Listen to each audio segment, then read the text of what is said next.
Hi friends, welcome to the audio class of Kerala PSC Online Guruji YouTube channel. This is Rohit and today we are discussing the continuation class of our previous class. In the previous class we have completed till part 14A of our Indian Constitution, that is up to Article 323B, and today we are discussing the remaining part and important articles in it. നമ്മുടെ മുൻ ക്ലാസ്സിൽ നമ്മൾ ഭരണഘടനയുടെ 14A വരെയുള്ള പാർട്ടിലെ 323B വരെ വരുന്ന ഭാഗത്തുള്ള പ്രധാന ആർട്ടിക്കിളുകളാണ് ചർച്ച ചെയ്തത്. ഇന്ന് നമുക്ക് തുടർന്ന് വരുന്ന പാർട്ടുകളിലെ പ്രധാനപ്പെട്ട ആർട്ടിക്കിളുകളാണ് ചർച്ച ചെയ്യുന്നത്. So move to the first part 15, elections. Article 324 to 329A included in part 15 election. Article 324 to 329A included in part 15 elections. The important articles in this part, the first one is Article 324. Article 324 is the superintendence, direction and control of election to be vested in Election Commission. By Article 324, the superintendence, direction and control of election to be vested in Election Commission. That is, the article related to Election Commission is Article 324. The article related to Election Commission is Article 324. The Election Commission is appointed by the President. The Election Commissioner, the Chairman or a Chief Election Commissioner and other members appointed by the President. It consists of a Chief Election Commissioner and 2 other members or 2 election commissioners. The Election Commissioner including 1 Chief Election Commission and 2 other members or 2 election commissioners. So the total capacity of Election Commission is 3. The Chief Election Commissioner is Om Prakash Rawat and the 2 other election commissioners are Sunil Arora and Ashok Lavasa. So our Chief Election Commissioner is Om Prakash Rawat and other 2 election commissioners are Sunil Arora and Ashok Lavasa. The Election Commission is formed on 25 January 1950. 25 January 1950. So we celebrate National Voters Day on 25 January. Election Commission formed on 25 January 1950. National Voters Day is on 25 January. And the headquarters of Election Commission is known as Nirvachan Sadan. Nirvachan Sadan is the headquarters of National Election Commission. The next important article is Article 325. Article 325 says, no person to be ineligible for inclusion in or to claim to be included in a special electoral roll on ground of religion, race, caste and sex, etc. So Article 325 says, on the ground of religion, race, caste, sex, etc., no person shall be included in a special manner or no person shall not be included in a special manner. Everyone treated equally and alike and not on the ground of religion, race, caste, sex, etc. That is says in Article 325.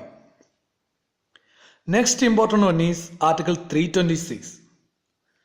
Article 326 says the election to the House of People and to the Legislative Assemblies, that is the election conducted in direct election method, to be on the basis of adult suffrage.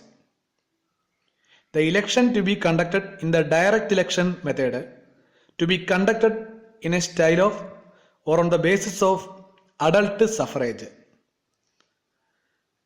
Simply, the article related to adult suffrage is Article 326. The article related to adult suffrage is Article 326. It says, the election conducted to the House of People and to the Legislative Assemblies, the two elections conducted on the basis of direct election to be on the basis of adult suffrage. Suffrage means the right to vote, and adult means a person acquired 80 years or above. So the right of a person who was an age of 18 or above, that is says in Article 326. അപ്പോൾ നമ്മുടെ ഭരണഘടനയുടെ 14-ാമത്തെ part വരെയുള്ള ഭാഗത്തെ പ്രധാന sections നമ്മൾ cover ചെയ്തു കഴിഞ്ഞു. അടുത്തതായി പാർട്ട് 15 ഇലക്ഷനുകളെ പറ്റിയുള്ള ഭാഗമാണ് പാർട്ട് 15. 324 മുതൽ 329A വരെയുള്ള ആർട്ടിക്കിളുകളാണ് ഭരണഘടനയുടെ പാർട്ട് 15 എന്ന് പറയുന്ന ഭാഗത്ത് വരുന്നത്. 324 മുതൽ 329A വരെയുള്ള ആർട്ടിക്കിളുകളാണ് ഭരണഘടനയുടെ പാർട്ട് 15 ഇലക്ഷൻ എന്ന ഭാഗത്ത് വരുന്നത്. നമുക്ക് ആദ്യം പ്രധാന ആർട്ടിക്കിളുകൾ നോക്കാം. ആർട്ടിക്കിൾ 324 എന്താണ് പറയുന്നത്? ആർട്ടിക്കിൾ 324 പറയുന്നത് ഈ രാജ്യത്ത് നടക്കുന്ന ഇലക്ഷൻ, ഡയറക്റ്റ് ഇലക്ഷൻ എന്ന മെത്തേഡിൽ നടക്കുന്ന ഇലക്ഷനുകളിലെ സൂപ്രണ്ടൻഡൻസ് മേൽനോട്ടം, ഡിറക്ഷൻ നേതൃത്വം, കൺട്രോൾ നിയന്ത്രണം, ഇത് മൂന്നും ഇലക്ഷൻ കമ്മീഷനിൽ അടിസ്ഥാനപ്പെടുത്തിയിരിക്കും, അല്ലെങ്കിൽ അവരായിരിക്കും ഈ 3 ജോലികൾ നിർവഹിക്കുന്നത്. 324 പ്രകാരം ഈ രാജ്യത്ത് നടക്കുന്ന തെരഞ്ഞെടുപ്പുകളുടെ മേൽനോട്ടം, നേതൃത്വം, നിയന്ത്രണം, സൂപ്രണ്ടൻഡൻസ്, ഡിറക്ഷൻ, കൺട്രോൾ, ഇത് മൂന്നും നിർവഹിക്കുന്നത്, അല്ലെങ്കിൽ ഇത് മൂന്നും ആരുടെ ചുമതലയാണ്? ഇലക്ഷൻ കമ്മീഷന്റെ ചുമതലയാണ് എന്ന് പറയുന്നതാണ് ആർട്ടിക്കിൾ 324, ആർട്ടിക്കിൾ 324. അപ്പോൾ ഇലക്ഷൻ കമ്മീഷനുമായി ബന്ധപ്പെട്ട ആർട്ടിക്കിൾ ഏതാണെന്ന് ചോദിച്ചാൽ ആർട്ടിക്കിൾ 324. ആർട്ടിക്കിൾ 324 ഇലക്ഷൻ കമ്മീഷനുമായി ബന്ധപ്പെട്ട ആർട്ടിക്കിൾ. ഇലക്ഷൻ കമ്മീഷനിലെ ചീഫ് ഇലക്ഷൻ കമ്മീഷണറെയും മറ്റ് 2 അംഗങ്ങളെയും അപ്പോയിന്റ് ചെയ്യുന്നത് അല്ലെങ്കിൽ നിയമിക്കുന്നത് പ്രസിഡന്റ് ആണ്. ഇലക്ഷൻ കമ്മീഷനിലെ 2 മെമ്പേഴ്സിനെയും ചീഫ് ഇലക്ഷൻ കമ്മീഷണറെയും നിയമിക്കുന്നത് പ്രസിഡന്റ് ആണ്. ഇലക്ഷൻ കമ്മീഷനിലെ ഇപ്പോഴത്തെ അംഗസംഖ്യ 3 ആണ്. ഒരു ചീഫ് ഇലക്ഷൻ കമ്മീഷണറും 2 ഇലക്ഷൻ കമ്മീഷണേഴ്സ് അല്ലെങ്കിൽ 2 മെമ്പേഴ്സ് ഉൾപ്പെടുന്ന 3 ആണ് ഇപ്പോഴത്തെ ഇലക്ഷൻ കമ്മീഷന്റെ അംഗസംഖ്യ. അപ്പോൾ ഇലക്ഷൻ കമ്മീഷന്റെ അംഗസംഖ്യ 3 ആണ്. ഒരു ചീഫ് ഇലക്ഷൻ കമ്മീഷണർ ഉണ്ട്, 2 മെമ്പേഴ്സ് അല്ലെങ്കിൽ 2 ഇലക്ഷൻ കമ്മീഷണേഴ്സ് ഉണ്ട്. അതാണ് ഇലക്ഷൻ കമ്മീഷൻ. ഇനി ആരാണ് ഇപ്പോഴത്തെ ചീഫ് ഇലക്ഷൻ കമ്മീഷണർ? ആരാണ് മറ്റ് 2 മെമ്പേഴ്സ്?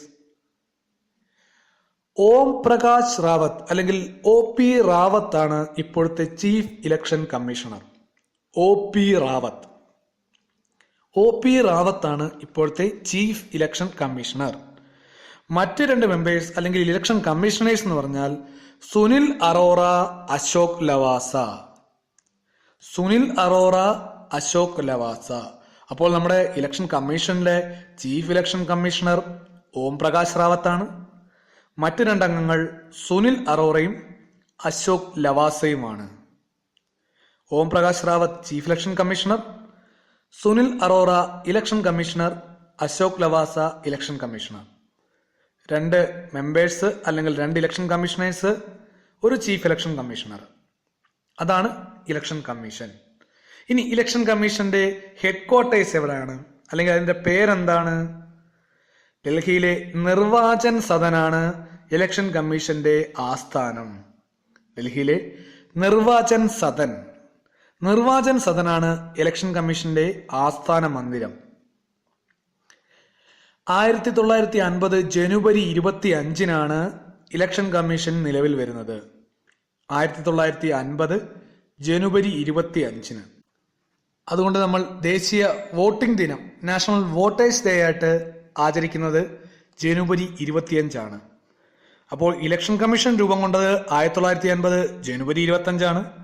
നാഷണൽ വോട്ടേഴ്സ് ഡേ, ദേശീയ വോട്ടേഴ്സ് ഡേ എത്രയാണ്? 25 ജനുവരി തന്നെയാണ്. അപ്പോൾ 324 പറയുന്നത് ഇലക്ഷൻ കമ്മീഷനെ പറ്റിയിട്ടാണ്. ഇലക്ഷന്റെ മേൽനോട്ടം, നിയന്ത്രണം, നേതൃത്വം ഇതൊക്കെ ചെയ്യുന്നത് ഇലക്ഷൻ കമ്മീഷനാണ്. ഇലക്ഷൻ കമ്മീഷനെ അപ്പോയിന്റ് ചെയ്യുന്നത് പ്രസിഡന്റാണ്. 3 മെമ്പേഴ്സ് ഉണ്ട്. 1950 ജനുവരി 25 നിലവിൽ വന്നത്. ആസ്ഥാന മന്ദിരം നിർവാചൻ സദനാണ്. ഇനി അടുത്ത ആർട്ടിക്കിളിലേക്ക് നോക്കാം. ആർട്ടിക്കിൾ 325. ആർട്ടിക്കിൾ 325 എന്ന് പറയുന്നത് ജാതി, മതം, വർഗം, ലിംഗം മുതലായ വേർതിരിവുകളുടെ അടിസ്ഥാനത്തിൽ ഒരാളെ പ്രത്യേക പരിഗണന നൽകി വോട്ടർ പട്ടികയിൽ ചേർക്കാനോ വോട്ടർ പട്ടികയിൽ നിന്ന് ഒഴിവാക്കാനോ സാധിക്കുകയില്ല, അല്ലെങ്കിൽ അങ്ങനെ ചെയ്യരുത്. ആർട്ടിക്കിൾ 325 പറയുന്നത് എന്താണ്? ജാതി, മതം, വർഗം, ലിംഗം മുതലായ വേർതിരിവുകളുടെ അടിസ്ഥാനത്തിൽ, എന്തിൻ്റെ തന്നെ ആയാലും വേർതിരിവുകളുടെ അടിസ്ഥാനത്തിൽ ഒരാളെ വോട്ടർ പട്ടികയിൽ പ്രത്യേകമായി ഉൾപ്പെടുത്താനോ വോട്ടർ പട്ടികയിൽ നിന്ന് പ്രത്യേകമായി ഒഴിവാക്കാനോ സാധിക്കുകയില്ല, അല്ലെങ്കിൽ അങ്ങനെ ചെയ്യരുതെന്ന് പറയുന്നതാണ് ആർട്ടിക്കിൾ 325. വോട്ടർ പട്ടികയിൽ ഉൾപ്പെടുത്തുന്നതിൽ വിവേചനം പാടില്ല. അതാണ് ആർട്ടിക്കിൾ 325.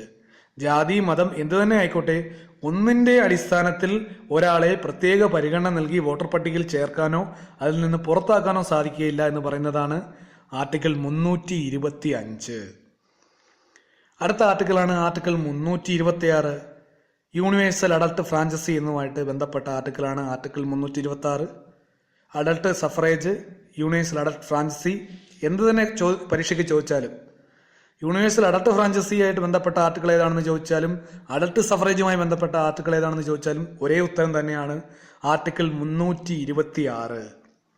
ആർട്ടിക്കിൾ 326 പറയുന്നത് ഇത്രയാണ്: പ്രായപൂർത്തിയായ ഒരാളുടെ വോട്ടവകാശം, അഡൾട്ടായിട്ടുള്ള ഒരാളുടെ സഫറേജ് എന്ന് പറഞ്ഞാൽ വോട്ടവകാശമാണ്. ഇന്ത്യയിൽ നിയമം അനുസരിച്ച് എത്രയാണ് വോട്ട് ചെയ്യാനുള്ള കുറഞ്ഞ പ്രായപരിധി? 18 വയസ്സ്. അപ്പോൾ ആർട്ടിക്കിൾ 326 പ്രകാരം 18ഉം അതിന് മുകളിലും പ്രായമുള്ള ആൾക്കാരുടെ വോട്ട് ചെയ്യാനുള്ള, ഇലക്ഷനിൽ വോട്ട് ചെയ്യാനുള്ള house of people, legislative assembly, Lok Sabha, നിയമസഭ, ഡയറക്റ്റ് ഇലക്ഷൻ നടക്കുന്നത്, അതായത് ഒരു രാജ്യത്തെ പൗരന് നേരിട്ട് വോട്ട് ചെയ്യാവുന്ന ഇലക്ഷനാണ് ഡയറക്റ്റ് ഇലക്ഷൻ. അങ്ങനെയുള്ള ഡയറക്റ്റ് ഇലക്ഷനുകളിൽ, അതായത് ലോക്സഭയിലേക്കും നിയമസഭാ അസംബ്ലികളിലേക്കും ഉള്ള തെരഞ്ഞെടുപ്പിൽ ഒരാൾ 18 വയസ്സും അതിനു മുകളിലും പ്രായമായ, അല്ലെങ്കിൽ 18 വയസ്സ് പൂർത്തിയായ ഒരാൾക്ക് വോട്ട് ചെയ്യാനുള്ള അവകാശത്തെ പറ്റി പറയുന്നതാണ് ആർട്ടിക്കിൾ 326. യൂണിവേഴ്സൽ അഡൾട്ട് ഫ്രാഞ്ചൈസി അല്ലെങ്കിൽ അഡൾട്ട് സഫറേജ്, ഇതൊക്കെയായി ബന്ധപ്പെട്ട ആർട്ടിക്കിൾ ഏതാണെന്ന് ചോദിച്ചാലും ഉത്തരം എന്താണ്? ആർട്ടിക്കിൾ 326 ആണ്. അപ്പോൾ പാർട്ട് 15 ഇലക്ഷനെ പറ്റിയാണ് പറയുന്നത്. 324 മുതൽ 329A വരെയുള്ള ആർട്ടിക്കിളാണ് അതിനകത്തുള്ളത്. പ്രധാന ആർട്ടിക്കിൾ 1 324 324 ഇലക്ഷൻ കമ്മീഷനെ പറ്റി പറയുന്നു. ഇലക്ഷൻ കമ്മീഷനെ അപ്പോയിന്റ് ചെയ്യുന്നത് പ്രസിഡന്റ് ആണ്. നിലവിൽ 3 അംഗങ്ങളാണുള്ളത്: chief election commissioner Om Prakash Rawat, മറ്റ് 2 ഇലക്ഷൻ കമ്മീഷണേഴ്സ് സുനിൽ അറോറയും അശോക് ലവാസയും. ഇലക്ഷൻ കമ്മീഷൻ രൂപം കൊണ്ടത് 25 ജനുവരി 1950. നാഷണൽ വോട്ടേഴ്സ് ഡേ ജനുവരി 25. ഇനി ഇലക്ഷൻ കമ്മീഷന്റെ ആസ്ഥാനം ഡൽഹിയിലെ Nirvachan സദനാണ്. Nirvachan Sadan.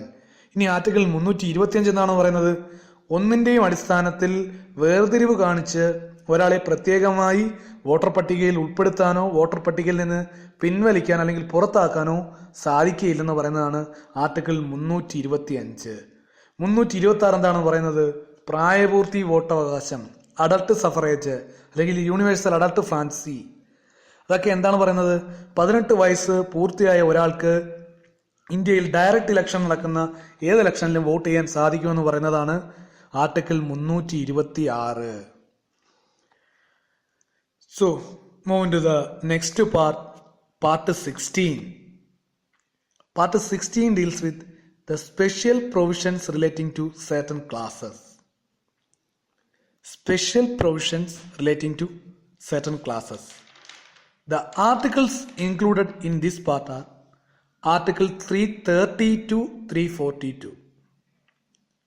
The Articles 330 to 342 included in Part 16 of our Indian Constitution, special provision relating to certain classes. Special provision relating to certain classes. The important articles in this part are First one is Article 330. Article 330. It related to the reservation of seats of scheduled caste and scheduled tribes in House of People. The reservation of seats of scheduled caste and scheduled tribes in the House of People, that is Lok Sabha. The reservation for scheduled caste and scheduled tribes in Lok Sabha or the House of People, it says in Article 330. Currently in Kerala, how many constituencies are reserved for SC and ST? In current status in Kerala, 2 constituencies are reserved for scheduled caste, SC.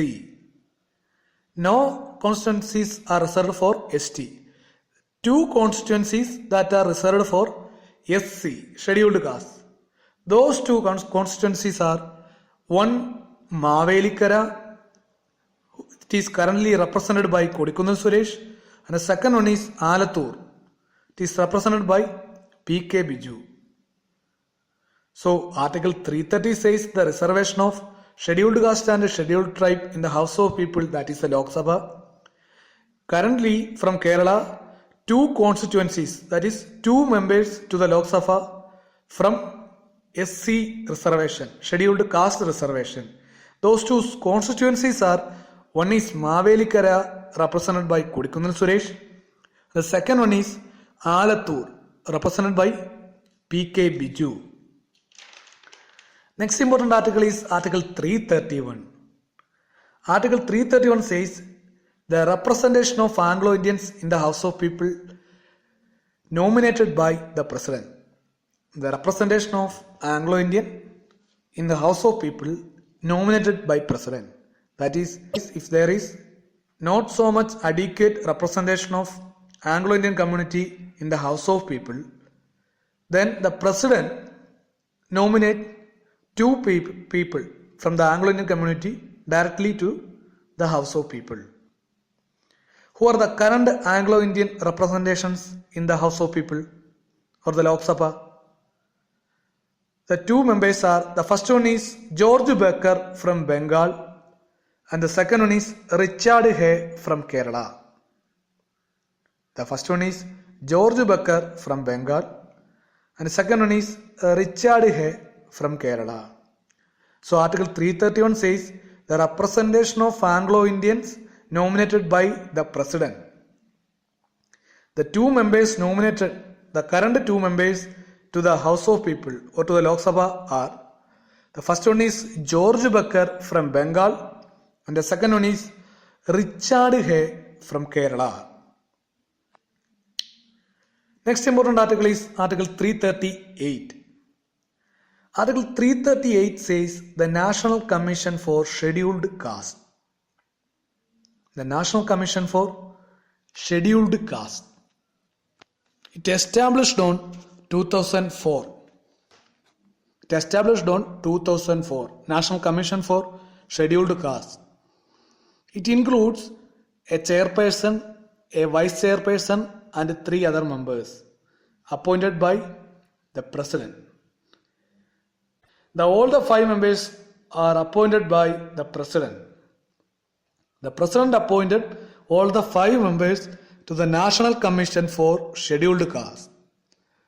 Who is the present chairman of the National Commission for Scheduled Caste? Ramshankar Katheria. Ramshankar Katheria is the current chairman of National Commission for Scheduled Caste. Ramshankar Katheria. Ramshankar Katheria is the current chairman of National Commission for Scheduled Caste. So Article 338 deals with National Commission for Scheduled Caste. Its membership is 5, a chairperson, a vice chairperson and 3 other members. All the members were appointed by the President. And who is the present chairman?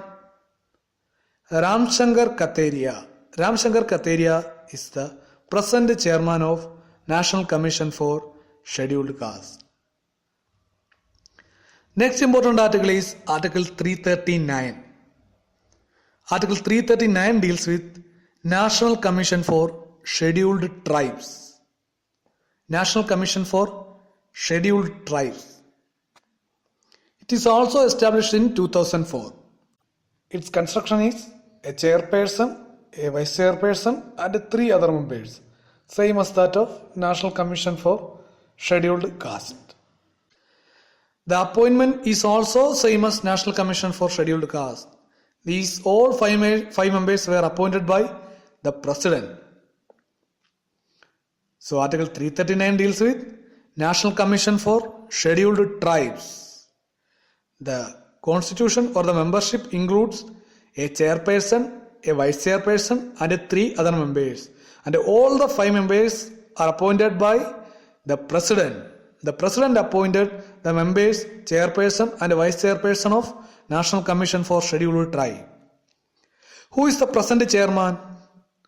Who is the present chairman of National Commission for Scheduled Tribes? Nand Kumar Sai. Nand Kumar Sai. Nand Kumar Sai is the present chairman of National Commission for Scheduled Tribes. Nand Kumar Sai is the present chairman of National Commission for Scheduled Tribes. So Article 339 deals with National Commission for Scheduled Tribes. It is a 5-membered panel, 1 chairperson, 1 vice chairperson, 3 other members. All the 5 are appointed by the President. And the present chairman of National Commission for Scheduled Tribe is Nand Kumar Sai. Nand Kumar Sai is the present chairman of National Commission for Scheduled Tribe. The next important articles are 341 and 342.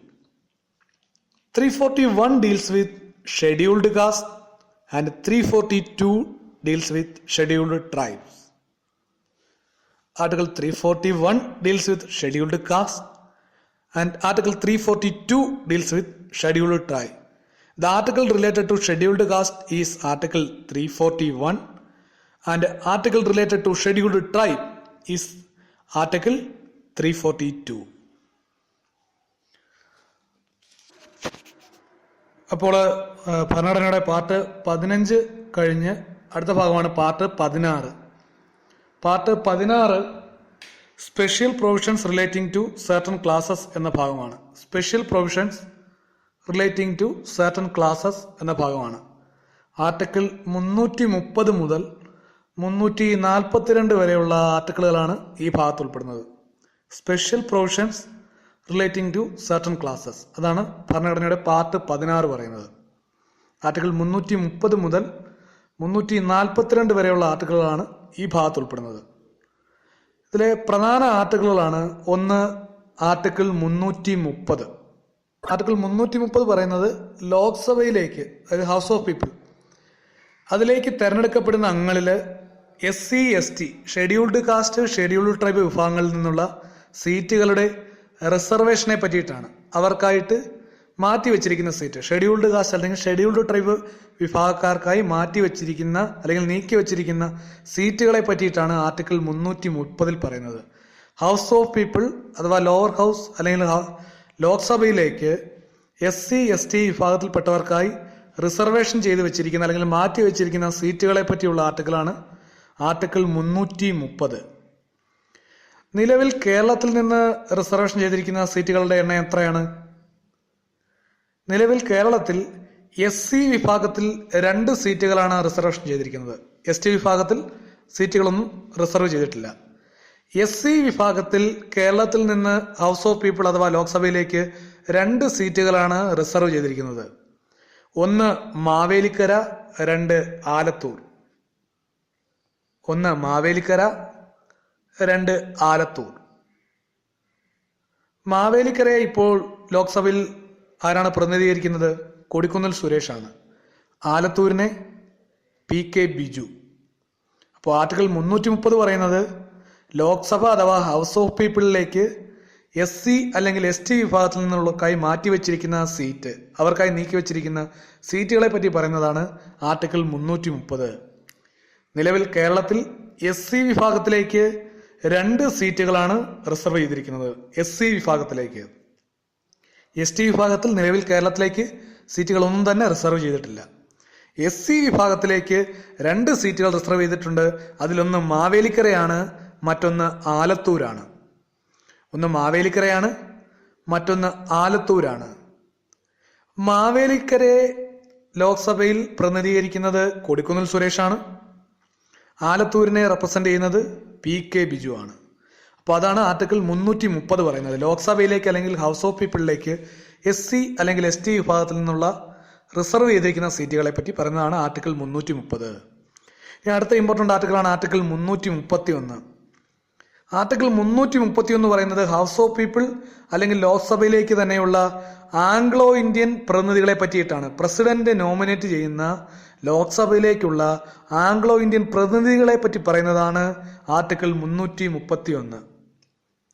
Lok Sabha അഥവാ house of people അല്ലെങ്കിൽ lower house എന്ന് പറയുന്ന ഭാഗത്തിൽ Anglo Indian പ്രതിനിധികളെ president nominate ചെയ്യുന്നതാണ് article 331. അതായത് ഒരു Lok Sabha election നടന്നു കഴിയുമ്പോൾ ആംഗ്ലോ ഇന്ത്യൻ പ്രതിനിധികൾക്ക് മതിയായ പ്രാതിനിധ്യം ലോക്സഭയിൽ ഇല്ലെങ്കിൽ ആ പ്രാതിനിധ്യം ഉറപ്പിക്കുന്നതിന് വേണ്ടി പ്രസിഡന്റിന് 2 പേരെ ലോക്സഭയിലേക്ക് നാമനിർദ്ദേശം ചെയ്യാൻ സാധിക്കും. അതാണ് ആർട്ടിക്കിൾ 331 പറയുന്നത്. 2 പേരെ, ആംഗ്ലോ ഇന്ത്യൻ വിഭാഗത്തിൽ നിന്ന് 2 പേരെ പ്രസിഡന്റിന് ലോക്സഭയിലേക്ക് നോമിനേറ്റ് ചെയ്യാൻ സാധിക്കുന്നതാണ് ആർട്ടിക്കിൾ 331. ആർട്ടിക്കിൾ 331 ലോക്സഭയിലെ ആംഗ്ലോ ഇന്ത്യൻ പ്രതിനിധികളാണ്. എങ്ങനെ? പ്രസിഡന്റ് നോമിനേറ്റ് ചെയ്യുന്നവര്. നിലവിൽ ആരൊക്കെയാണ് ആ ആംഗ്ലോ ഇന്ത്യൻ പ്രതിനിധികൾ? ഒന്ന് ബംഗാളിൽ നിന്നുള്ള ജോർജ് ബക്കർ, 2 കേരളത്തിൽ നിന്നുള്ള റിച്ചാർഡ് ഹേ. ബംഗാളിൽ നിന്നുള്ള ജോർജ് ബക്കർ, കേരളത്തിൽ നിന്നുള്ള റിച്ചാർഡ് ഹേ.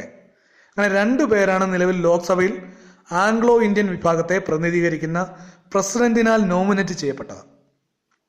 ഇപ്പൊ 331 പ്രകാരം ലോക്സഭയിൽ ആംഗ്ലോ ഇന്ത്യൻ വിഭാഗത്തിന് മതിയായ പ്രാതിനിധ്യമില്ലെങ്കിൽ പ്രസിഡന്റിന് 2 പേരെ നോമിനേറ്റ് ചെയ്യാൻ സാധിക്കും. ആ 2 പേരാണ് നിലവിൽ ബംഗാളിൽ നിന്നുള്ള ജോർജ് ബക്കർ, കേരളത്തിൽ നിന്നുള്ള റിച്ചാർഡ് ഹേ. ബംഗാളിൽ നിന്നുള്ള ജോർജ് ബക്കർ, കേരളത്തിൽ നിന്ന് റിച്ചാർഡ് ഹേ.